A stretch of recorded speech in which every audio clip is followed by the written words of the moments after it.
Je vous salue dans le nom précieux de notre Seigneur Jésus. Bien-aimés, aujourd'hui le thème que nous allons voir est intitulé « La prière de guérison et de la délivrance ». La prière de guérison et de la délivrance. Le Seigneur m'amène à donner un enseignement. Après cet enseignement, je vais prier et nous qui sommes ici, dans cette salle, nous allons prier ensemble. Et vous qui nous suivez aussi, vous priez au même moment que nous. Parce qu'il y a des personnes au travers l'écran, au travers les audios, au travers la télé, au travers de tout ce qui est média, ont reçu la délivrance. Que ce soit le lieu, la distance qui nous sépare, ça peut faire des milliers de kilomètres, mais la puissance de Dieu guérit. C'est pourquoi nous allons prendre dans le livre de Marc chapitre 5, à partir du verset 25 à 34.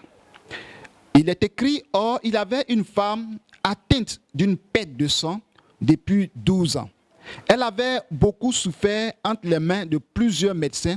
Elle avait dépensé tout ce qu'elle possédait et elle n'avait éprouvé aucun soulagement, mais elle était allée plutôt en empirant. Ayant entendu parler de Jésus, elle vint dans la foule par derrière et toucha son vêtement, car elle disait, « Si je puis seulement toucher ses vêtements, je serai guérie. » Au même instant, la perte de sang s'arrêta et elle sentit dans son corps qu'elle était guérie de son mal. Jésus connut aussitôt en lui-même qu'une force était sortie de lui et se retournant au milieu de la foule, il dit, « Qui a touché mes vêtements ?» Ses disciples lui dirent, « Tu vois la foule qui te presse et tu dis, « Qui m'a touché ?» Et il regardait autour de lui pour voir celle qui avait fait cela. La femme effrayée et tremblante, sachant ce qui s'était passé en elle, vint se jeter à ses pieds et lui dit toute la vérité. Mais Jésus lui dit, « Ma fille, ta foi t'a sauvée, va en paix et sois guérie de ton mal. » Alléluia. Vous voyez dans ce passage, il s'agit d'une femme qui perdait le sang pendant 12 ans. Et cette femme perdait le sang. La Bible déclare qu'elle est passée de médecin en médecin. Elle est passée partout. Elle n'a jamais reçu de guérison. Donc, en un mot, elle était désespérée. Elle n'avait plus d'espoir. Tout ce qu'elle attendait, c'est le jour de sa mort.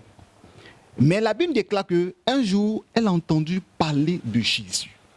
Vous voyez, tout ce qu'elle faisait, elle n'a jamais eu de soulagement. Mais le jour où elle a rencontré Jésus, elle va toucher Jésus-Christ par derrière et par son vêtement. Vous voyez, par la frange de son vêtement. Et quand elle a touché Jésus, immédiatement, elle a été guérie de son mal. Immédiatement, elle a été guérie de son mal. Jésus-Christ a dit, « Qui m'a touché ?» Et les apôtres ont dit, « Mais toute la foule qui te presse. » Peut-être Pierre pourrait dire que moi-même, tu suis là, voilà, je te touche. Mais comment tu peux dire qui m'a touché? Plusieurs personnes te touchent à la fois. Jésus dit non, quelqu'un m'a touché. Parce qu'une puissance est sortie de moi. Vous voyez? Et en même temps, cette femme, quand Jésus s'est tourné, elle a vu cette femme qui est en train de trembler. Parce qu'au même instant qu'elle a touché Jésus, le sang s'est immédiatement arrêté. Elle a été miraculeusement guérie de son mal. Vous voyez, je vais revenir un peu sur la maladie de cette femme. Cette femme, la Bible déclare qu'elle perdait le sang pendant 12 ans. Vous voyez, à l'époque, il n'y avait pas de diagnostic, de radio, d'examen pour savoir de quelle maladie elle souffrait. Mais ce que je vais dire à quelqu'un, de nos jours, lorsque nous voyons cette femme qui souffrait, qui perdait le sang, on peut assimiler ça à un cancer. Parce que c'est le cancer qui fait saigner. Ça peut être un cancer d'utérus. Parce que j'ai rencontré des personnes qui souffraient du cancer, que le sang des femmes, le sang sortait. On peut dire de nos jours, dans le temps moderne, qu'elles souffraient du cancer. Parce que j'ai rencontré des femmes qui perdaient le sang régulièrement. Cela est dû à un cancer d'utérus. Et cette femme n'avait pas plus d'espoir. Mais le jour où elle a rencontré Jésus, et quand vous lisez la parole, vous allez voir qu'elle était totalement ruinée. Tout ce qu'elle avait, elle mettait dans les traitements. Elle partait voir de médecin en médecin. Vous voyez, dans ces cas de situation, il y a des médecins même qui refusent de recevoir le malade parce qu'ils ont fait tout leur possible, ils ne savent pas quoi faire. Vous voyez, elle était endettée parce qu'à un moment donné, puisqu'elle veut vivre, elle va demander de l'argent par-ci, de l'argent par-là, des crédits par-ci.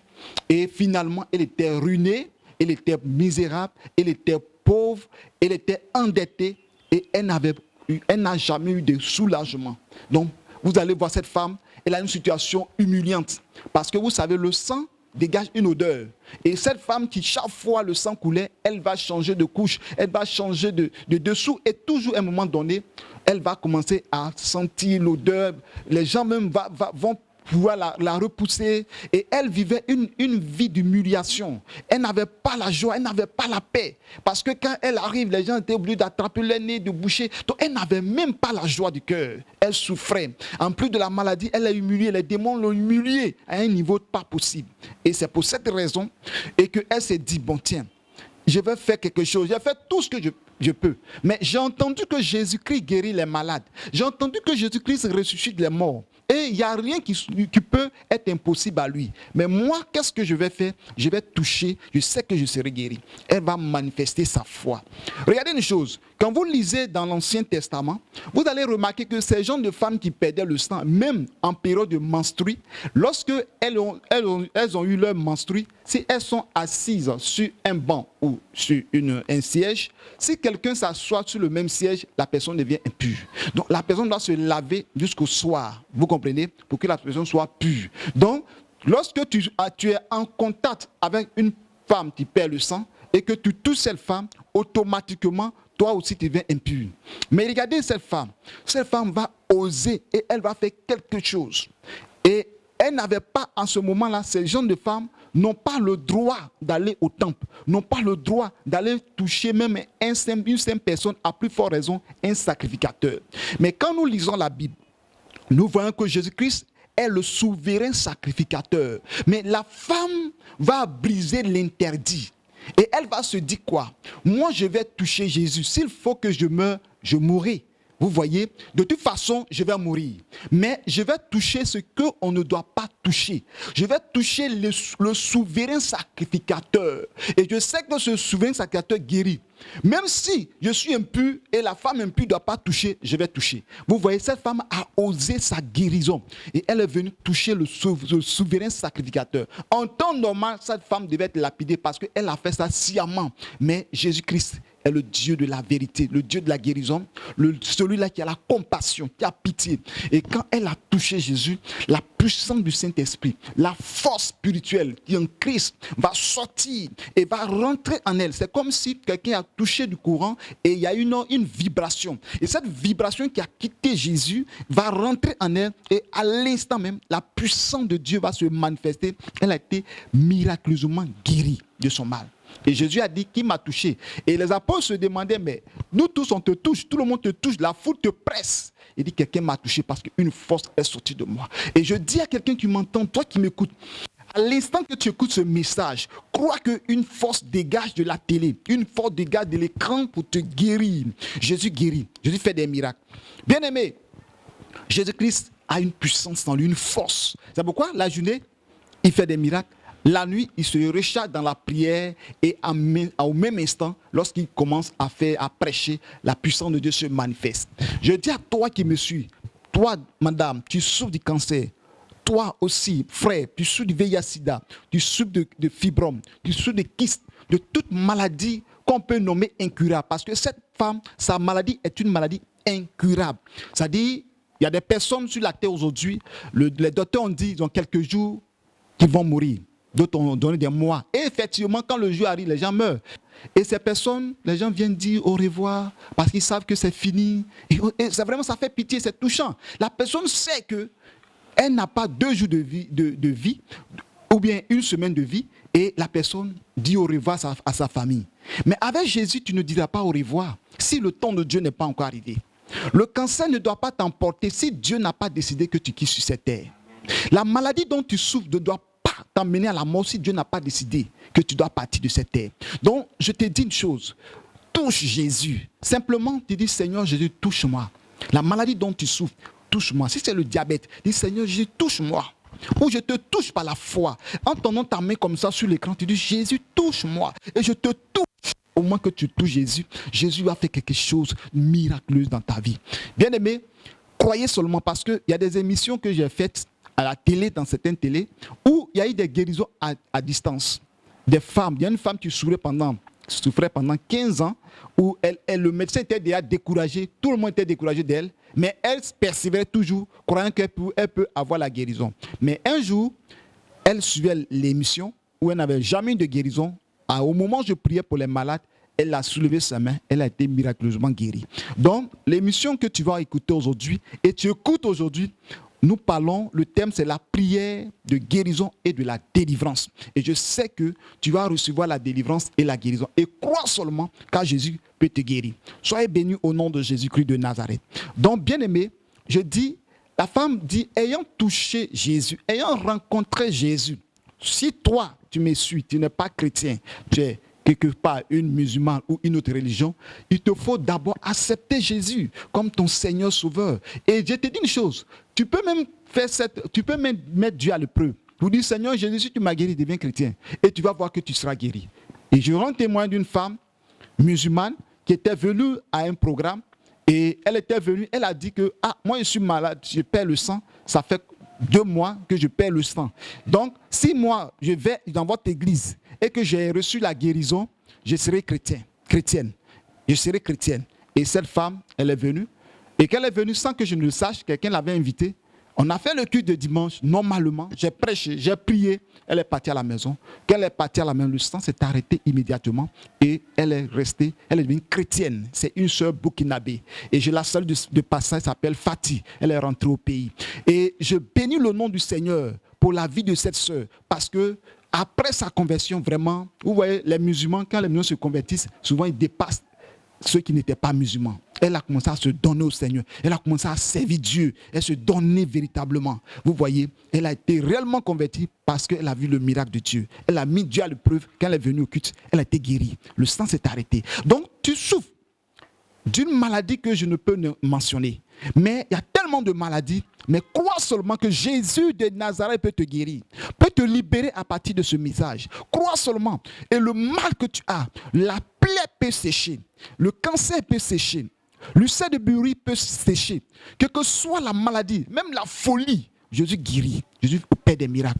Donc bien aimé, nous allons prier parce que c'est un programme, le thème c'est la prière de délivrance, la prière de guérison plutôt, la prière de guérison et de délivrance. Donc nous allons prier. Toi aussi, toi te mettre en prière. Tu vas dire, Seigneur, touche-moi. Le message que je viens d'entendre, touche-moi. Donc nous sommes dans la salle, nous allons tous élever la voix. Toi aussi, tu me suis, élève la voix et nous allons prier en fonction de ça. Prie pour ta guérison. Prions le Seigneur, élevons la voix. Seigneur, nous prions dans le sang précieux de Jésus de Nazareth. Voici que Père Tout-Puissant, oh Papa Yahvé, voici que des frères et sœurs qui ont écouté ce message, Père, souffre, Seigneur, d'une maladie quelconque. Ton enfant souffre, tes parents souffrent. Et nous prions au nom puissant de Jésus-Christ. Et je menace la maladie maintenant. Oh Seigneur, comme cette femme qui perdait le sang, envoie ta puissante main, Seigneur. Cette force qui est sortie de la femme, touchez quelqu'un maintenant, qui nous suit maintenant, afin que la personne retrouve la guérison maintenant. Seigneur, tous ceux qui nous suivent maintenant, tous ceux qui nous suivent maintenant, que la puissance de la guérison touche maintenant, que la puissance de la délivrance touche maintenant, au nom puissant de Jésus-Christ. Et je proclame la guérison, je proclame le miracle de Dieu, je proclame la délivrance de Dieu, afin que Seigneur, le Saint-Esprit de Dieu, la puissance de la guérison, traverse les écrans, traverse Seigneur le Dieu, afin de porter la puissance du miracle et la guérison. Seigneur, je prie pour la délivrance et la restauration. Agis pleinement au nom puissant de Jésus-Christ. Merci Seigneur, dans le nom de Jésus-Christ. Alléluia. Bien-aimé, c'est une pause pour te mettre dans le bain de la prière. Et vous savez, la guérison, il y a des promesses qui sont attachées à la guérison selon la parole de Dieu. Quand nous lisons dans le livre d'Ésaïe 53, verset 5, la Bible déclare qu'il était blessé pour nos péchés, brisé pour nos iniquités. Le châtiment qui nous donne la paix est tombé sur lui. Et par ses meurtrissures que nous sommes guéris. Ésaïe 53, verset 5. Vous comprenez que Jésus est venu sur la terre et il a été blessé. Alléluia. Pour nos péchés. Et le châtiment qui donne la paix est tombé sur lui. Et que c'est par ses meurtrissures que nous sommes guéris. Donc, ici, la Bible nous dit que le sang de Jésus guérit les malades. Le sang de Jésus délivre. Quand nous lisons, il était blessé pour nos péchés. Donc, si Christ a été blessé, c'est à cause de nos péchés, et le sang qui a coulé nous purifie de tout péché. Et brisé pour nos iniquités. L'iniquité, c'est l'injustice, c'est l'inégalité ou inégalité. Vous comprenez? Donc, à cause de l'injustice, Jésus-Christ a été brisé à la croix. Donc, comme Jésus a été brisé à la croix, nous avons la justice de Dieu en nous. Et le châtiment qui donne la paix, le châtiment, c'est la punition. Vous comprenez? Nous devons être punis pour l'enfer. Mais la Bible déclare que cette punition-là est tombée sur lui. C'est pourquoi il est parti aux enfers, pour nous libérer de ce châtiment. Et aujourd'hui, lorsque nous continuons encore, il dit, la Bible déclare que par ses meurtrissures, nous sommes guéris. Puisque nous parlons de la guérison, Jésus a été blessé pour que nous soyons guéris. Il a été châtié pour que nous soyons guéris. Ils ont blessé toute sa chair, ils ont déchiré son corps. Le sang qui a jailli nous apporte la guérison. Quand nous lisons dans le livre de Zacharie 9, verset 11, la Bible déclare que à cause de sang de ton alliance, il délivre les captifs où il n'y a point d'eau. Il dit, à cause de ton sang de l'alliance, je délivre tes captifs, il n'y a point d'eau. Vous voyez? Donc le sang de Jésus qui libère ceux-là qui sont sous l'emprise des démons, sous l'emprise de la malédiction. Alléluia. Que le Seigneur vous bénisse et que sa grâce soit sur vous. Bien-aimés, voici la première étape. Je viens de rentrer, de faire un peu de l'introduction, mais pourquoi certaines personnes ne sont pas guéries? Il y a des étapes qui amènent des hommes ou des femmes à être guéris. Je prends la première étape, l'étape de la repentance. Vous voyez, il y a certaines guérisons parviennent lorsqu'il y a une véritable repentance. Vous voyez, parce que ce que tu as fait, si tu ne t'es pas repenti, Satan ne va jamais permettre que tu sois guéri. Parce que Satan va toujours t'accuser parce que tu as péché, que tu as ça. Nous prenons le cas du VIH-Sida. La plupart des personnes qui ont cette maladie ont commis l'impudicité ou l'adultère, à l'exception de ceux qui ont eu des contagions à travers des orgies. Mais je veux parler, le péché, la plupart des maladies dans le corps de l'homme, la plupart c'est le péché. C'est pourquoi nous prenons dans la Bible, dans 2 Corinthiens chapitre 7, verset 14, la Bible déclare que si mon peuple sur qui est invoqué mon nom, s'humilie, prie et cherche ma face, et s'il se détourne de ses mauvaises voies, je les exaucerai des cieux, je lui pardonnerai son péché. Vous voyez, le Seigneur parle de la prière, de l'humiliation devant le Seigneur, de la repentance, et le Dieu, et qui cherche la face de Dieu, il pardonne ses péchés et il guérit sa plaie. Vous comprenez? Donc, la repentance est très importante. Peut-être que tu es malade, ça fait plusieurs années. Il faut demander pardon.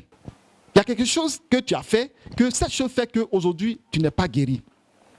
Et demande à Dieu, demande pardon à Dieu. Seigneur, pardonne-moi. S'il y a un péché dans ma vie qui fait qu'aujourd'hui, je suis sur la malédiction, je suis sur l'emprise de la maladie où les démons me torturent aujourd'hui au point que je n'arrive pas à recevoir la guérison, pardonne mes péchés. Tu vas demander pardon à Dieu avant de continuer. Prions le Seigneur, demande pardon au péché. Seigneur, nous prions et nous demandons pardon. Je demande pardon aussi à mes frères et sœurs qui nous regardent. Seigneur, la maladie persiste pendant des années. Et aujourd'hui, Seigneur, nous voyons que beaucoup ne sont pas guéris. Et nous prions, nous te demandons pardon. De guérir, Seigneur, ceux qui sont malades. Pardonne leurs péchés, pardonne leur iniquité. Tout ce qu'ils ont fait qui n'ont pas glorifié le nom du Seigneur. Seigneur, ceux qui nous suivent actuellement, qui ont péché et qui sont perdus même dans leurs pensées.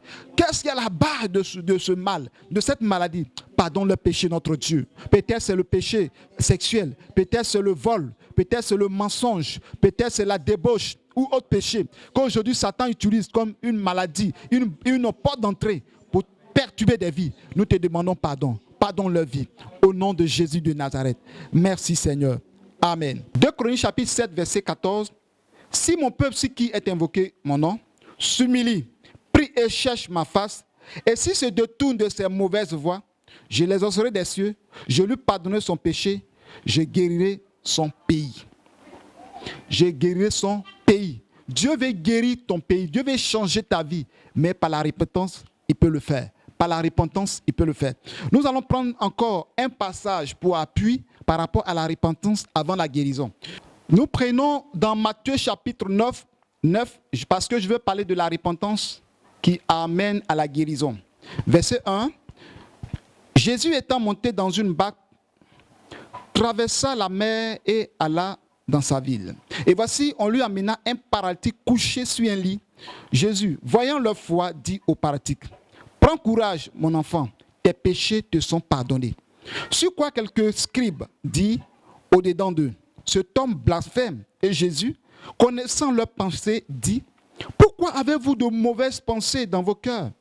Car lequel est le plus aisé de dire, tes péchés sont pardonnés, ou de dire, lève-toi et marche. Or, afin que vous sachiez que le Fils de l'homme a sur la terre le pouvoir de pardonner les péchés, lève-toi, dit au paralytique, prends ton lit et va dans ta maison. Et il se leva et s'en alla dans sa maison. Quand la foule vit cela, elle fut saisie de crainte et glorifia Dieu qui a donné aux hommes un tel pouvoir. Alléluia. Vous comprenez ici, dans ce passage, que voilà un paralytique que ses parents l'ont emmené. Vous voyez dans d'autres versions, dans Matthieu, dans Marc 1, dans Marc 2, 1 à 12, dans Marc 2, 1 à 12, nous voyons que cet homme, c'est par lui qu'ils ont enlevé la toiture et ils ont fait descendre dans la maison. Et quand Jésus l'a vu, Jésus a dit, « Mon enfant, tes péchés te sont pardonnés. » Et de l'autre côté aussi, il a dit, « Tes péchés sont pardonnés. » C'est la même chose. Et Jésus-Christ, quand Jésus lui a dit ça, les gens qui étaient à côté ont dit, « Mais tiens, seul Dieu peut dire à quelqu'un que tes péchés te sont pardonnés. » Mais cet homme blasphème. Et Jésus va dire une parole très forte. Jésus va répondre, verset 5, « Car lequel est plus aisé de dire, tes péchés sont pardonnés, ou de dire, lève-toi et marche. Or, afin que vous sachiez que le Fils de l'homme a sur la terre le pouvoir de pardonner les péchés, lève-toi, dit au paralytique, prends ton lit et va dans ta maison. » Et il se leva et s'en alla dans sa maison. Vous voyez que Jésus-Christ guérissait des malades parfois sans parler du péché. Mais ce paralytique, on voit bien que c'est à cause du péché il est devenu paralytique. Vous comprenez? Et quand Jésus a dit ça, il dit, qu'est-ce qui est difficile de dire à un homme, tes péchés te sont pardonnés. Donc pour vous montrer que j'ai le pouvoir de pardonner les péchés, paralytique, mon enfant, lève-toi et marche. Et prends ton lit, va à la maison. Au même instant, cet homme a pris son lit et il a commencé à marcher et les gens ont commencé à glorifier Dieu. Vous voyez ici que Jésus-Christ a pardonné d'abord ses péchés avant de lui donner la délivrance, la guérison. Donc, c'est très important que parfois nous sommes malades, nous devons demander pardon à Dieu. Peut-être que c'est un péché quelque part, que Satan s'appuie dessus et lorsque nous partons à l'hôpital, on prie pour nous, il n'y a rien qui ne passe, rien qui se passe, on ne reçoit rien. On ne reçoit pas de délivrance. Mais c'est parce que Satan nous tient captifs. C'est pourquoi la Bible déclare que, car le salaire du péché, c'est la mort. Donc Satan sait qu'il y a un salaire qui est là. C'est la mort, c'est la maladie. Donc Satan ne va jamais te libérer. Mais le jour où tu vas te repentir, tu vas demander pardon à Dieu, tu vas voir que il y a un poids qui va quitter sur toi. Il y a des personnes même là, sans qu'on ne prie, après une délivrance, après une repentance sincère, les gens se sentent légers, libérés, parce que c'est comme un poids qui est quitté sur eux. Vous allez remarquer que certaines personnes, à cause des actes, avant même de rendre l'âme, ne peuvent pas rendre l'âme. Pourquoi? Parce que ces personnes veulent parler, veulent dire quelque chose. Et vous allez remarquer que souvent les parents disent, parle, c'est que tu as fait, dis, tu vas voir la route. Bon, comme eux n'ont pas Jésus, c'est ce qu'ils disent. Mais si nous qui sommes des chrétiens, on va te dire, répands-toi, donne ton cœur à Jésus et tu seras sauvé. Mais les parents qui sont au village, qui ne connaissent rien du salut de l'âme, ils vont dire, ce que tu as fait là, il faut parler. Vous voyez que soit la personne est couchée là, la personne pleure, les larmes coulent. La personne veut parler, la personne ne peut pas parler. Les démons ferment sa bouche pour ne pas que la personne se répande ou dise quelque chose. Jusqu'à ce que, souvent, on entend des témoignages où la personne, avant de rendre l'âme, la personne va dire, j'ai tué telle personne, j'ai fait telle chose, j'ai fait telle chose, j'ai fait telle chose. Et quand la personne va finir de dire ces choses-là, vous allez voir que la personne va rendre l'âme. Vous comprenez? Ce n'est pas une repentance, c'est une confession. Parce que la confession est différente de la repentance. La confession, on peut confesser, on peut dire ce qu'on a fait sans se repentir. La repentance, c'est avouer les péchés et d'abandonner. C'est ça qu'on appelle la repentance. Donc, ces gens-là se confessent, et après avoir fini de se confesser, les personnes rendent l'âme. Cela veut dire que dans le monde spirituel, lorsque nous avons Christ et que nous venons vers Jésus, lorsque nous nous repentons sincèrement, nous sommes libres. Satan n'a rien à nous accuser.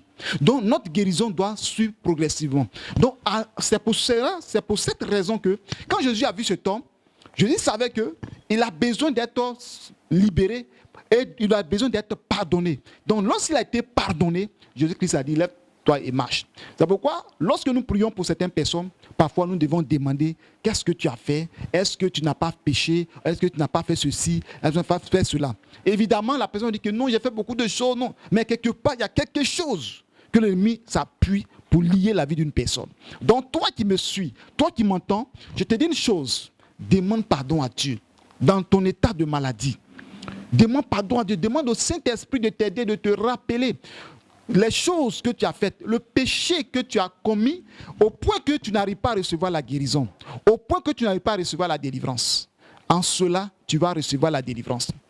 Alléluia. Vous voyez les hommes qui étaient auprès de Jésus, c'était Satan. Ce sont les démons qui l'ont possédé pour empêcher Jésus de pardonner le péché de cet homme. Oh, est-ce que c'est quelqu'un, tu blasphèmes tout simplement pour empêcher.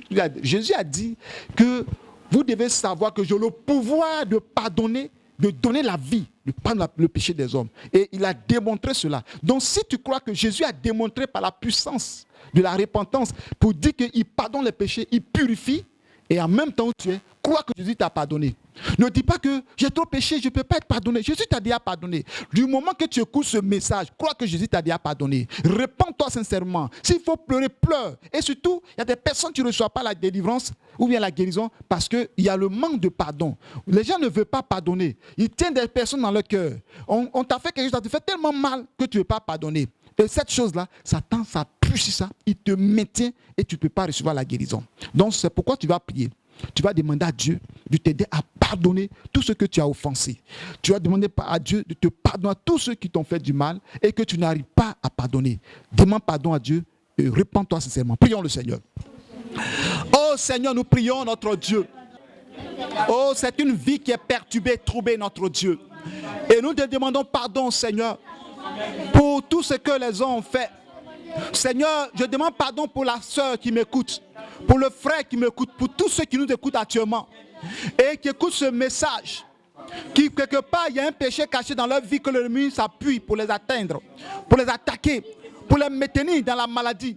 Seigneur, pardonne leurs péchés. Pardonne leurs péchés, notre Dieu, afin que, Seigneur, ces personnes soient libérées de tout péché, de tout péché. Et que, Seigneur, aussi, ces personnes puissent pardonner. Ils ont été blessés. Ils ont eu des situations de foyer brisés, des accusations, de la non-reconnaissance. Et, Seigneur, souffle, ô Père, parce que leur vie est devenue une vie qui a reculé, Seigneur, qui ont perdu beaucoup de choses à cause de l'action des hommes. Je te demande pardon. Pardonne ton fils, pardonne ta fille qui écoute ce message. Et purifie par ton sang. Justifie par ton sang, dans le nom puissant de Jésus-Christ. Alléluia. Toi qui me suis, amen, tu vas dire, Seigneur, pardonne-moi de tous mes péchés. Tu dis, Seigneur, pardonne-moi de tous mes péchés, tout ce que j'ai fait qui t'a point glorifié. Tout ce que j'ai fait qui t'a point glorifié, pardonne-moi. Seigneur, j'ai menti. Seigneur, j'ai volé. Seigneur, j'ai été hypocrite. Seigneur, je n'ai pas pardonné. Seigneur, j'ai fait l'avortement. Seigneur, j'ai été un assassin. Seigneur, j'ai fait du mal à mon prochain. Seigneur, j'ai été un impudique, un adultère. Demande pardon à Dieu. Tu sais ce que tu as fait. À l'instant que tu écoutes ce message, tu sens que quelque chose, un péché passé, va revenir dans ton esprit. À l'instant que tu reçois ça, demande pardon à Dieu à l'instant. Et Jésus te pardonne. Amen. Cette fois-ci, nous allons parler de la guérison par la délivrance. Je viens de parler de la guérison par la repentance et nous touchons le deuxième point, la guérison par la repentance. Nous lisons ça dans le livre de Luc chapitre 13 à partir du verset 10. Jésus enseignait dans une des synagogues le jour du sabbat. Et voici, il avait là une femme possédée d'un esprit qui la rendait infime depuis 18 ans. Elle était courbée et ne pouvait pas du tout se redresser. Lorsqu'il la vit, Jésus lui adressa la parole et lui dit, « Femme, tu es délivrée de ton infimité. » Et il lui imposa les mains. À l'instant, elle se redressa et glorifia Dieu. Mais le chef de la synagogue, indigné de ce que Jésus avait opéré cette guérison, un jour de sabbat, dit à la foule, « Il y a 6 jours pour travailler, venez donc vous faire guérir ces jours-là, et non pas le jour du sabbat. » Hypocrite, lui répondit le Seigneur, est-ce que chacun de vous, le jour du sabbat, ne détache pas de la crèche son bœuf et son âne pour le mener boire? Et cette femme, qui est une fille d'Abraham, et que Satan tenait liée depuis 18 ans, ne fallait-il pas la délivrer de cette chaîne le jour du sabbat? Tandis qu'il parlait ainsi, tous ses adversaires étaient confus et la foule se réjouissait de toutes les choses glorieuses qu'il faisait. Dans ce passage, il s'agit d'une femme qui était courbée pendant 18 ans, c'est-à-dire était bossue, courbée, elle ne peut pas se redresser. Imaginez la douleur pendant 18 ans. Et ce jour, le jour de sa guérison, c'était le jour du sabbat. Et quand Jésus a prié pour cette femme, elle a été guérie. Mais Jésus n'avait pas dit qu'elle était liée par les démons. Quand les gens ont dit, non, tiens, vous devez faire, le chef de la synagogue dit, mais Jésus, tu devais guérir les gens. D'abord, ce n'est pas adressé à Jésus, c'est adressé à la foule. Il dit, mais ce n'est pas le jour du sabbat que vous devez venir faire votre guérison.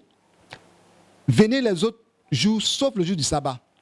Et Jésus lui dit, écoute, vous-même vous êtes là. Si ton bœuf ou ton âne a soif le jour du sabbat, ne va-t-il pas détacher pour aller donner à boire? Et Jésus dit, vous êtes hypocrite. C'est votre intérêt, vous cherchez. La guérison de la personne ne vous dit rien. Mais cette fille que vous voyez, c'est la fille d'Abraham. Elle aussi de la descendante d'Abraham.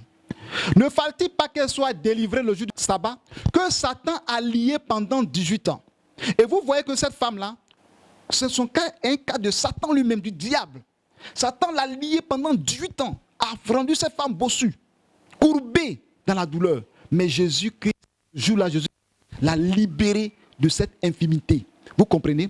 Que Jésus libère. Jésus n'a pas dit, femme, tes péchés te sont pardonnés. Jésus savait que la source de sa maladie vient d'un démon, vient du diable, de Satan lui-même.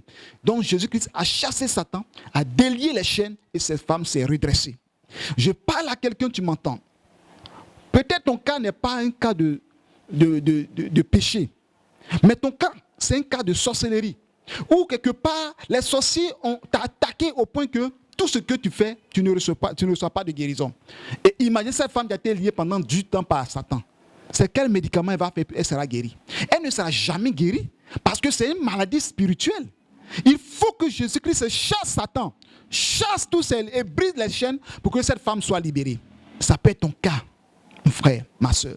Il y a des personnes qui sont malades, qui vont partir à l'hôpital, ils vont faire les diagnostics, ils ne vont rien trouver. Les examens, la radio ne va rien montrer, ou rien trouver dans la radio, dans le cliché, il n'y a rien. Mais quand la personne vient à la maison, la personne est malade. La douleur continue. On va faire une injection, il n'y a pas de fait. Parce que c'est spirituel. Et souvent même là, l'ennemi fait de sorte qu'on voit une maladie maligne.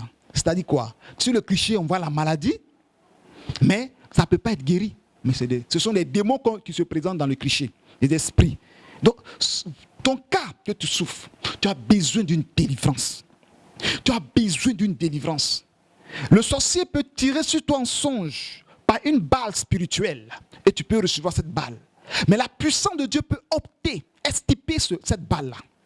Les sorciers peuvent te lancer des flèches. Tu peux ressentir une douleur dans ton corps. Sur le plan physique, on ne voit pas. Mais sur le plan spirituel, ceux qui ont des yeux spirituels voient qu'il y a une flèche qui est implantée dans ton cou. Une flèche qui est implantée sous ton côté. Va te ronger un peu. Finalement, tu vas mourir. Ça peut être le cancer. Donc, le monde spirituel aussi lance des flèches. Le monde spirituel aussi lance des filets. Le monde spirituel aussi enchaîne. Comme Jésus a délié cette femme le jour du sabbat pour qu'elle soit redressée. C'est pourquoi, si tu écoutes ce message, tu vas prier maintenant. Le mal dont tu souffres, tu vas prendre autorité, tu vas te tenir debout. Tu vas prendre autorité et tu vas briser. Tu vas dire, s'il y a une flèche, il y a une balle dans mon corps, que cette balle soit enlevée. S'il y a une flèche qui est plantée dans mon cou ou dans mon corps quelque part, que cette flèche soit ôtée. S'il y a une maladie quelque part dans mon corps qui se promène, comme un démon qui se promène dans mon corps, j'arrête sa course aujourd'hui, dans le nom puissant de Jésus-Christ, afin que je sois libéré. Parce que la Bible déclare que Jésus-Christ est venu pour libérer les captifs, pour délivrer ceux qui ont le cœur brisé. Et c'est en ce moment-là que tu vas te tenir debout et tu vas prier le Seigneur. Tiens-toi debout et prends autorité maintenant et prie. Seigneur, nous prions au nom puissant de Jésus-Christ. Cette maladie, Seigneur, qui devient parfois chronique, qui ne veut jamais partir, avec les radios, avec les examens, nous prenons autorité maintenant et je brise cette maladie au nom puissant de Jésus-Christ. Et je menace cette maladie maintenant dans le nom puissant de Jésus-Christ. Je brise cette maladie. Je détruis maintenant. Toi qui souffres maintenant, la maladie quitte ton corps. La maladie quitte ton corps. La maladie quitte ton corps. Au nom de Jésus-Christ de Nazareth, nous brisons, nous déstabilisons, nous chassons dans le nom de Jésus-Christ de Nazareth. Seigneur, que toutes les flèches qui ont été lancées soient ôtées maintenant. Que toutes les flèches qui ont été lancées soient ôtées au nom de Jésus-Christ. Les balles dans le corps soient ôtées dans le sang de Jésus. Les balles qui ont été lancées soient ôtées dans le sang de Jésus-Christ. C'est pourquoi j'apporte la puissance de la délivrance dans le corps au nom puissant de Jésus-Christ. Par le feu de cet esprit. Par le feu de cet esprit. Seigneur, nous arrêtons la course des démons dans le corps au nom de Jésus-Christ de Nazareth. Seigneur, merci pour la délivrance dans le sang de Christ de Nazareth. Amen.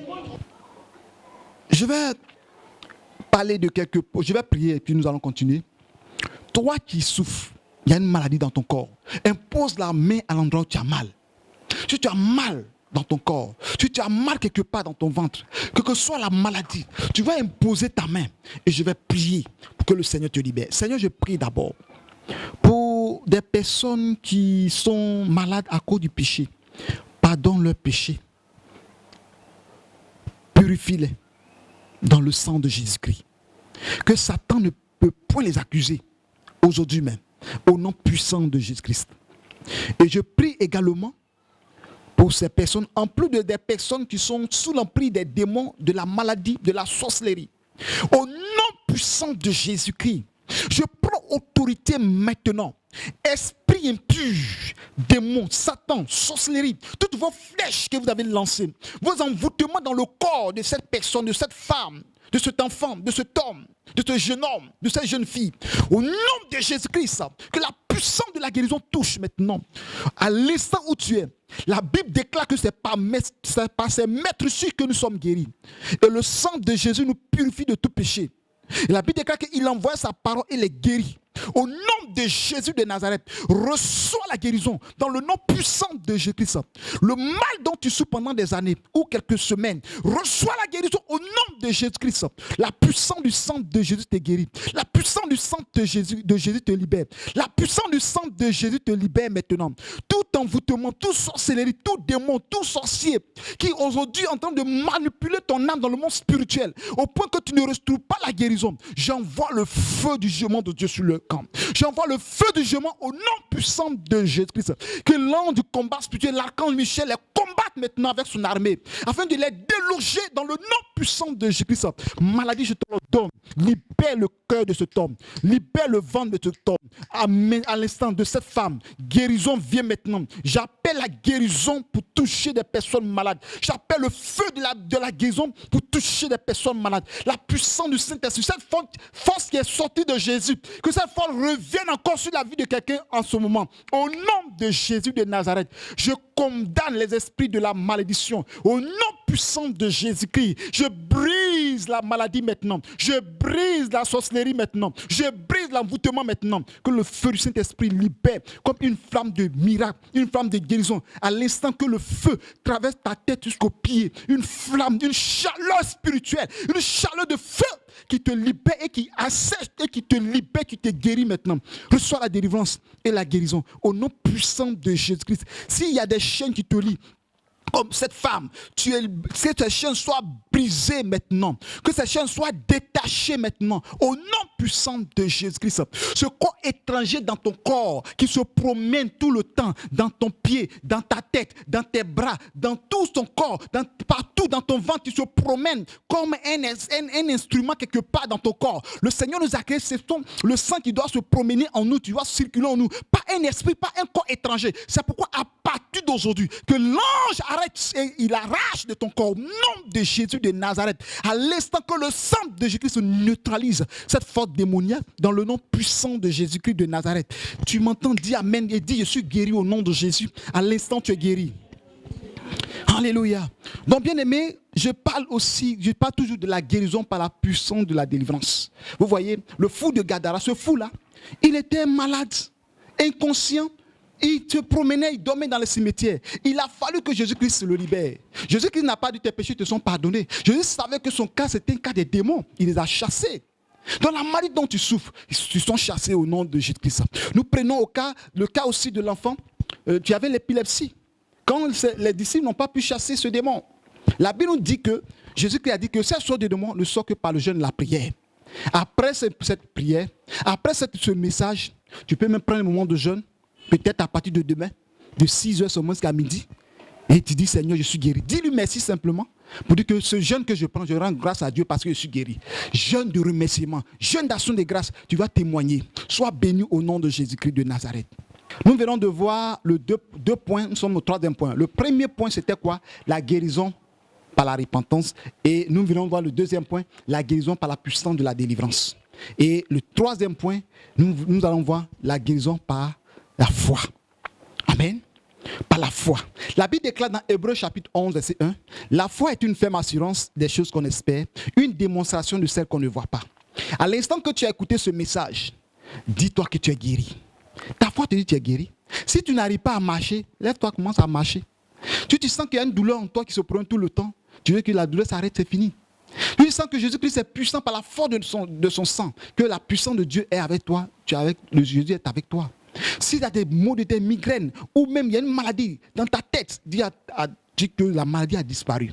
La foi se manifeste, la foi se vit, la foi se démontre. Démontre cette foi simplement. Souvent, j'ai pris pour des personnes, j'ai dit tu es guéri, va, tu es guéri. Et la personne est guérie parce que j'ai dit par ma foi que la personne est guérie. Donc toi aussi, manifeste ta foi. C'est pourquoi Jésus-Christ priait pour des personnes, il dit ta foi t'a sauvé. Jésus, lui, il a toujours la foi. Mais parfois, il demande une petite contribution de quelqu'un. De ne pas douter. De croire. Je peux dire, mais excuse-moi pour le terme, mais de croire bêtement. Ça dit, tu sais que c'est fait, c'est fait. C'est fait, Jésus a déjà fait. Toi, ce n'est pas ton problème. Jésus m'a guéri, il m'a guéri. Jésus m'a délivré, il m'a délivré. Même si on vient de prier que c'est là, tu sens plus de douleur, tu ris même, tu souris, tu dis non, je suis guéri. Satan, tu mens. Même cette douleur qui se manifeste là, c'est les démons qui sont en train de sortir de mon corps. À cause de ça, ils se manifestent là. À cause de ça, ils se manifestent. Donc, la foi doit t'emmener à être libéré. Bartimée a manifesté sa foi. Il dit, je vais être guéri. Il a été guéri miraculeusement. Le serviteur du centenier, lorsque ce serviteur est parti voir Jésus, il savait que Jésus-Christ était un homme de guérison. Il ne voulait pas que Jésus rentre chez lui. Il dit simplement un mot et mon serviteur sera guéri. Il savait que Jésus guérissait les malades en imposant les mains. Mais il dit non, il ne faut pas arriver chez moi. Parce que moi-même, il y a des gens qui sont sous mes ordres. Quand tu vas arriver, tu vas voir, ils vont se prosterner devant moi. Or, c'est toi le roi des rois. Alléluia. Cet homme a manifesté sa foi. Il dit, dis simplement un mot. Au même instant, à la même heure que Jésus a dit, à la maison du centenier, son serviteur a été guéri. Donc, à l'instant où je parle, que ce soit par repentance, délivrance, exerce ta foi, tu es guéri. Exerce simplement ta foi que tu es libéré. Que le travail que tu n'arrives pas à faire avant, tu peux le faire maintenant. Le mouvement que tu ne peux pas faire, commence à faire. Tu as des problèmes de cou, commence à tourner ton cou. Tu n'as pas à détendre ta main. Tu n'as pas à détendre ta main comme ça. Tu revends par la foi que tu es guéri. Tu es guéri. Tu n'arrives pas à bien respirer. Tu respires normalement. Si tu as quelque chose d'oxygène et que tu ne peux pas, tu respires à partir de l'oxygène. Cette parole que tu te travailles par l'écran, enlève l'oxygène et respire. Tu vas voir que tu es fini. Je crois, tu es fini. Il ne faut pas avoir peur. La peur va faire que tu ne seras pas guéri. Mais dis-toi que je marche, je respire normalement. Tu n'arrives pas à entendre normalement, enlève. Tu enlèves. Tu seras guéri. Tu seras libéré. Tu ne vois pas. À l'instant, dis-toi que je vois. À l'instant, tu vas me voir à l'écran en train de te prêcher. Tu vas crier Hosanna. Je suis guéri, je vois. Jésus fait des miracles. Expérimente ta foi. Vous qui avez des malades, faites écouter ce message à vos malades, à des personnes. Ces personnes vont témoigner de la puissance de la guérison. Dans le nom puissant de Jésus-Christ de Nazareth. Nous allons continuer. Le quatrième point, la guérison par les actions prophétiques. Alléluia. La guérison par les actions prophétiques. Je vais vous expliquer. On parle de la guérison par les actions prophétiques. C'est quand la guérison est accompagnée par des signes, par des actions, par des objets, par des actions naturelles. Évidemment, je prends le cas de Naaman. La guérison par les actions prophétiques. Comme je le disais, avec tous les points qu'on a cités, nous sommes sur le point de la guérison par les actions prophétiques. Quand nous lisons la Bible, Naaman était lépreux, un général lépreux, mais il a fait tout possible, il avait les moyens financiers. Lui aussi, c'est comme cette femme qui perdait le sang pendant 12 ans. Il est passé partout, il n'a pas pu recevoir la guérison. Et c'est ainsi que sa servante a dit à sa patronne, dis à ton mari d'aller en Israël, qu'il y a un prophète là-bas qui va prier pour lui, il sera guéri. Et Naaman est venu avec ses serviteurs. Et quand ils sont arrivés, Naaman croyait que le prophète allait imposer les mains et il allait recevoir la guérison. Mais le prophète a dit d'aller dire à Naaman d'aller plonger 7 fois dans le Jourdain et il sera guéri. Naaman était fâché. Il dit, moi je pensais que, Naaman disait que je pensais que le prophète allait venir frotter sa main sur ma tête, m'imposer les mains et il serait guéri. Et il dit, mais chez moi, il y a le papa, il y a la bana, et il y a des fleuves plus meilleurs que le Jourdain. Donc je n'ai pas besoin de plonger dans cette eau de Jourdain sale. Là-bas, c'est plus mieux qu'ici. Vous voyez, il a d'abord minimisé le chemin de sa guérison. Vous voyez, donc c'est ainsi que les serviteurs qui étaient avec lui ont dit, vous lisez ça dans 2 Rois chapitre 5, vous allez voir ça. Mais ce que l'homme de Dieu a dit, où est-ce qui est difficile dans cette affaire? Il faut plonger, on va voir quand même. Et il a écouté la voix de ses serviteurs et il a plongé 1 fois, 2 fois, 3 fois, jusqu'à la 7e fois, il a été guéri. La Bible déclare que sa peau de lèpre est devenue comme la peau d'un enfant. Donc c'est-à-dire qu'il n'y avait plus de cicatrices sur lui, rien, tout a disparu. Et vous voyez la guérison par l'action prophétique. Pas d'imposition de main, pas de chasser des mots, pas de repentance, mais par un acte prophétique. Et c'est ainsi que Jésus-Christ, en face de cet aveugle de naissance, dans Jean 9, vous lisez, vous allez comprendre, et Jésus-Christ a craché à terre, il a fait de la boue, la salive, et il a mis sur les yeux de cet aveugle et il lui a dit d'aller laver son visage dans la piscine de Siloé. Siloé veut dire envoyer. Et quand il est parti, il a lavé son visage, il a vu. Vous voyez, c'est une guérison par acte prophétique. Quand nous prenons Bartimée, Jésus n'a pas craché à terre, mais il a dit à Bartimée, que veux-tu que je fasse pour toi? Bartimée lui a dit simplement, je vais voir de nouveau. Jésus a imposé les mains, il a prié et il a vu. Mais quant à cet enfant aveugle de naissance, Jésus a recréé les yeux par la salive et la boue, parce que l'homme est créé à partir de la poussière. Donc c'est comme Jésus a recréé les yeux de ce jeune homme aveugle. Et nous prenons encore des personnes qui étaient sourdes. Et Jésus-Christ a pris la salive, l'a mis dans les oreilles et ces personnes ont vu. Ça, c'est la guérison par l'action prophétique. Vous comprenez? Donc, nous allons passer par une action prophétique. Toi qui me suis, je vais te demander de prendre une bouteille ou un bidon d'eau minérale. Je vais prier dessus et tu vas boire. Si tu as une maladie dans le ventre, tu vas boire. Si tu as des douleurs dans la tête, tu vas simplement laver ton visage avec l'eau et tu vas dire au Seigneur, cette eau que je bois, cette eau que j'utilise, guéris-moi. Même si tu as une plaie quelque part, utilise et le Seigneur va te guérir. Tu vas prendre un bidon d'eau minérale et je vais prier là-dessus. Je parlais de l'eau, nous allons poser une action prophétique et nous allons prier, c'est une eau minérale. Il y a le papier qui est enlevé, je vais enlever en même temps. Ok. Vous voyez, cette eau, c'est une eau minérale que je viens d'acheter. Vous voyez, le sachet, ce n'est pas encore enlevé. Ok. Donc, tu vas prendre ton eau.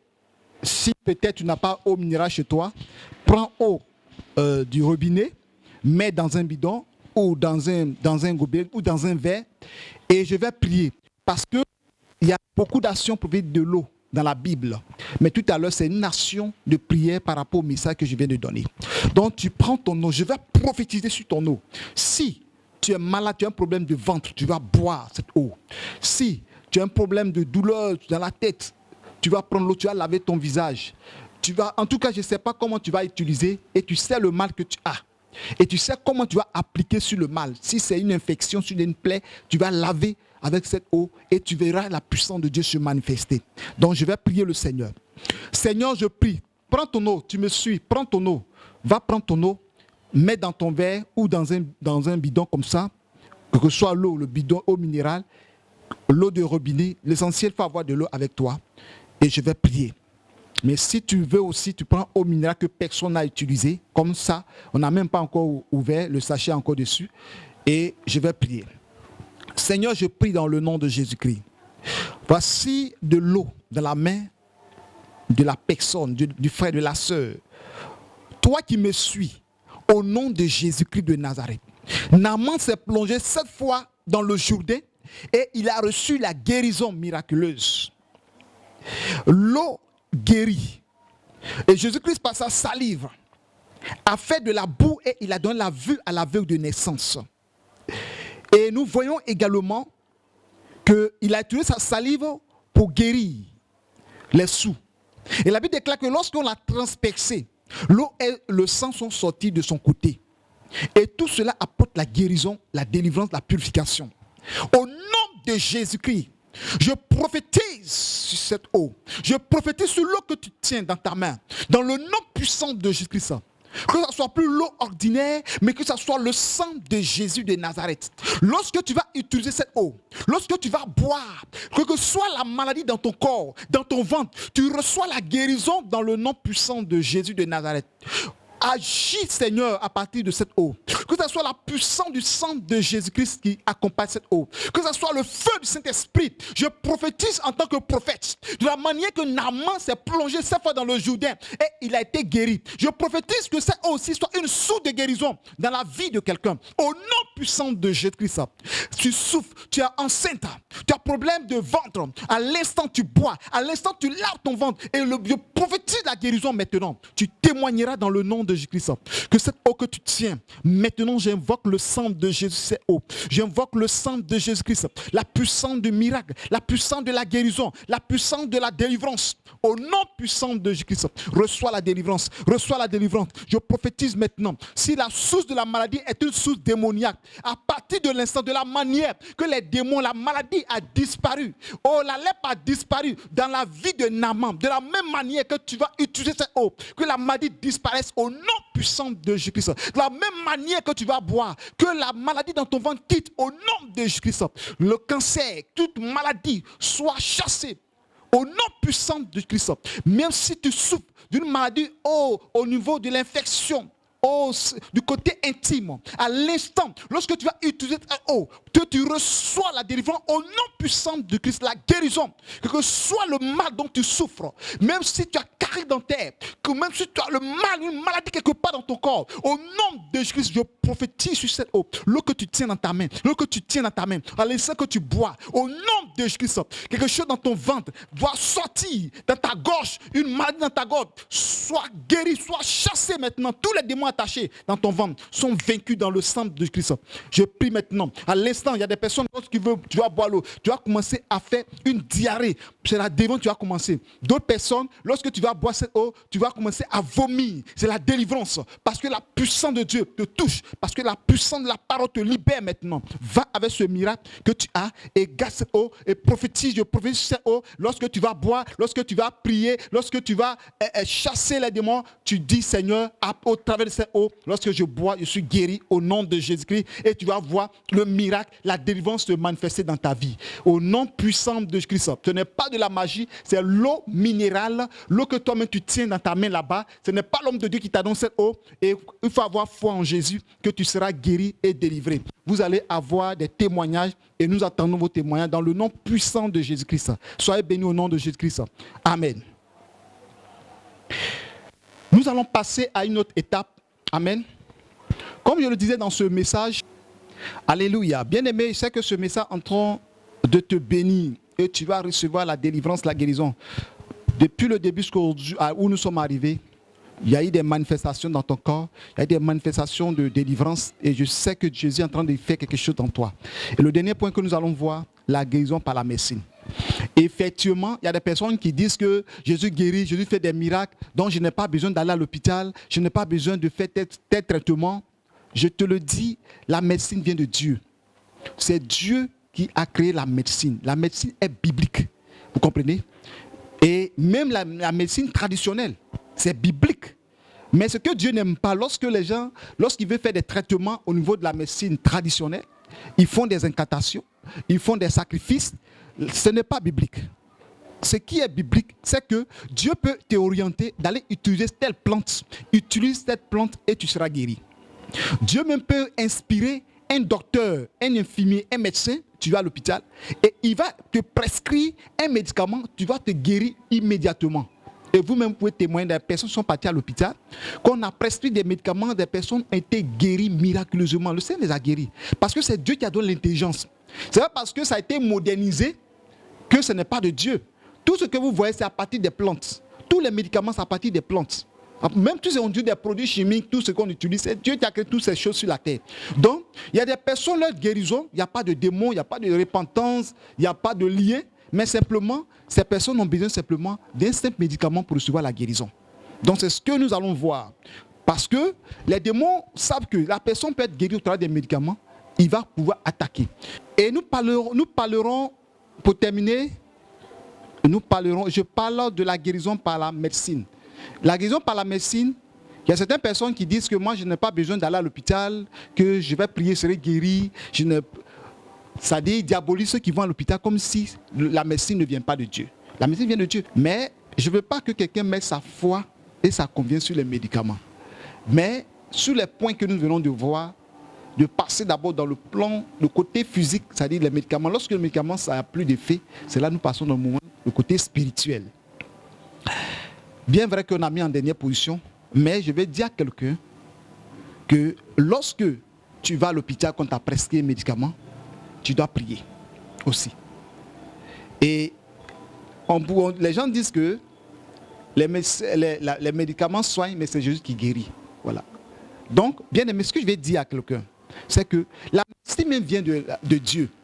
Tout ce que vous voyez comme les médicaments sur le marché, les médicaments modernes ou les médicaments traditionnels, tout ça c'est de Dieu. Je dis que les médicaments traditionnels, par exemple, ça guérit. Mais ce que les Africains oublient, surtout l'Afrique noire ou bien les Indiens, ils connaissent beaucoup de médicaments aussi sur le plan de médecine traditionnelle. Indiens, les Brésiliens, en tout cas, ils connaissent beaucoup de médicaments sur le plan traditionnel. Mais les Africains, mais généralement, ils font des sacrifices, ils font des incantations avant d'utiliser. En ce moment-là, ce n'est plus biblique. Dieu n'aime pas ça. Tu prends ton médicament, tu bénis le Seigneur, tu l'utilises et tu seras guéri. Et lorsque nous prenons la Bible dans l'histoire d'Ézéchias qui était malade et qui devait mourir d'ulcère, et Dieu lui a dit qu'il va mourir. Mais Ézéchias s'est repenti, comme je vous ai parlé tout à l'heure. Il s'est repenti, il a demandé à Dieu pardon qu'il ne veut pas mourir. Et quand Ésaïe est sorti parce que Ésaïe est venu lui dire cette révélation, quand Ésaïe est sorti, Dieu lui dit à Ésaïe, retourne voir Ézéchias qui est couché. Quand Ézéchias était gravement malade, il devait mourir, et Ésaïe est parti lui dire que cette maladie ne va pas te ramener à la vie, mais elle va te conduire à la mort. Et quand Ésaïe est sorti, le prophète Ésaïe est sorti, Ézéchias s'est tourné vers le mur et il a commencé à pleurer. Il a commencé à se repentir, à demander pardon à Dieu de lui faire grâce qu'il ne veut pas mourir. Et à l'instant où Ésaïe est arrivé dans la cour, Dieu dit à Ésaïe, va lui dire que je vais ajouter 15 ans sur sa vie. Vous lisez ça dans 2 Rois, à partir de chapitre 20, à partir du verset 1, jusqu'au verset 7 et 8 là-bas. Et Ésaïe lui a dit que tu ne vas pas mourir parce que Dieu va ajouter 15 ans sur ta vie. Mais pour que tu sois guéri, Dieu lui dit de dire à Ézéchias de prendre les feuilles de figues, ou je ne sais, ou bien les écorces, et d'appliquer sur l'ulcère, parce qu'il devait mourir de l'ulcère. Appliquer sur l'ulcère. Et quand il a appliqué sur l'ulcère, il a été guéri. Vous voyez, c'est la médecine traditionnelle. Donc, si vous voyez des personnes qui vendent des médicaments, et des chrétiens qui vendent des médicaments, qui disent non, c'est biblique. Vous comprenez? Donc, il a été guéri. Dieu pouvait dire à à Ésaïe plutôt, Dieu pouvait dire à Ésaïe, va prier pour qu'il soit guéri, va prier pour qu'il soit délivré. Il lui a dit non, qu'il utilise telle plante et qu'il applique sur lui, il sera guéri. Nous allons lire ça dans 2 Rois chapitre 20 à partir du verset 7.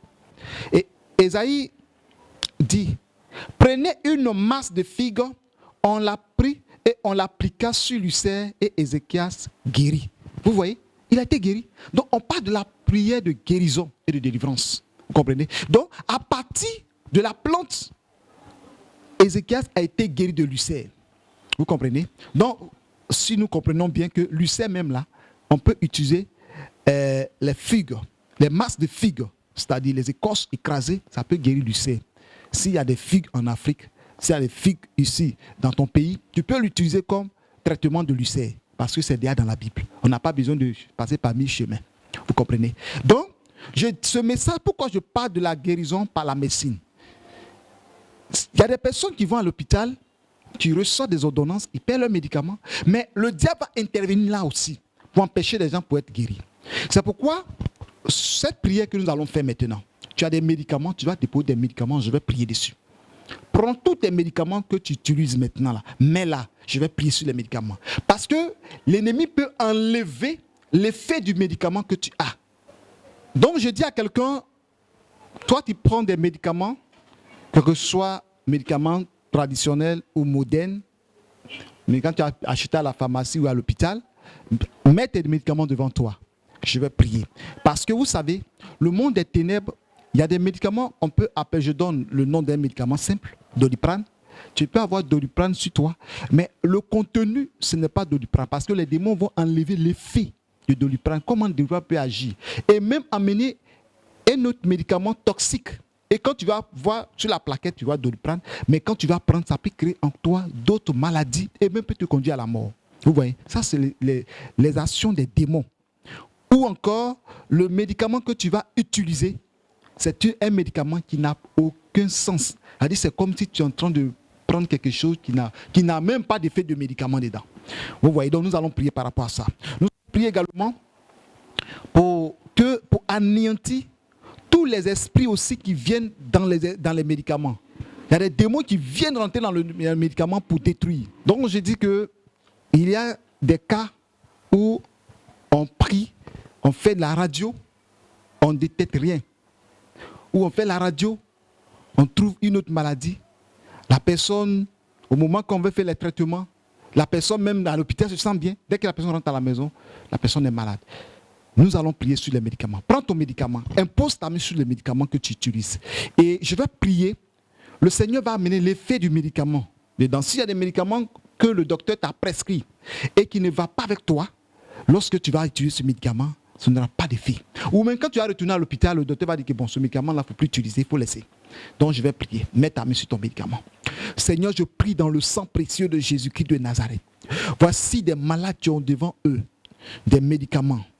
Seigneur, quelle que soit l'origine de ce médicament qui a été prescrit ou a été acheté quelque part, au nom puissant de Jésus-Christ, je déclare que le sang de Jésus-Christ couvre tous ces médicaments, rentre dans ces médicaments, purifie ces médicaments, au nom puissant de Jésus-Christ de Nazareth. Seigneur, je prie et je prophétise sur ces médicaments dans le nom puissant de Jésus-Christ, que tout esprit attaché, tout ce qui est toxique au travers de ces médicaments soit vaincu et chassé dans le nom de Jésus-Christ.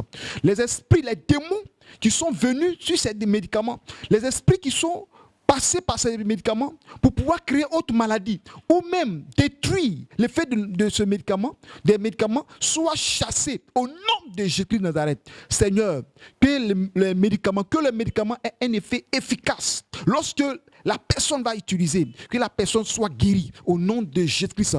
Et je prophétise, toi qui as ton ordonnance avec toi, je prophétise sur ton ordonnance, lorsque tu vas aller acheter, que ce soit des produits que tu vas utiliser pour ta guérison, pas pour te créer encore des problèmes. Au nom puissant de Jésus-Christ de Nazareth, je prophétise sur tes médicaments, que la puissance de Dieu, que la puissance du Saint-Esprit soit sur tes médicaments, sur tes produits qui sont avec toi. Je prophétise le sang de Christ, la purification au nom de Jésus-Christ de Nazareth. Au nom de Jésus-Christ, Seigneur, agis pour la puissance de miracle à partir de maintenant. Seigneur, que ce soit les derniers médicaments que cette personne va prendre, que ce soit les derniers médicaments, les derniers produits, Seigneur, à partir de ces médicaments, qui n'achètent plus, Seigneur, que cette soeur ou ce frère n'achète plus de médicaments encore. Au nom de Jésus de Nazareth, Seigneur, je prie que tous les démons qui sont venus pour amener des personnes à acheter des médicaments sur des médicaments. J'arrête cela au nom de Jésus-Christ. À partir d'aujourd'hui, que le sang de Jésus-Christ apporte la guérison, que le sang de Christ apporte la délivrance, que le sang de Christ apporte la restauration. À partir de maintenant, le vent de la guérison, la puissance de la guérison accompagne maintenant de la même manière que les hommes ont utilisé une masse de figues pour guérir Ézéchias. Que ça soit la même manière que lorsque tu vas utiliser ces produits qui sont avec toi, tu reçois la guérison au nom puissant de Jésus-Christ de Nazareth. Que tu reçois la guérison dans le sang précieux de Jésus-Christ. Merci Seigneur pour la guérison et la délivrance. Dans le nom précieux de Jésus-Christ de Nazareth que j'ai prié. Dis Amen parce que tu es guéri. Nous aurons des témoignages. Après ça, vous pouvez m'appeler, envoyer des audios, des vidéos pour rendre vos témoignages au nom de Jésus. Shalom. C'était votre serviteur, le prophète d'Olivera Paul Moïse. Merci.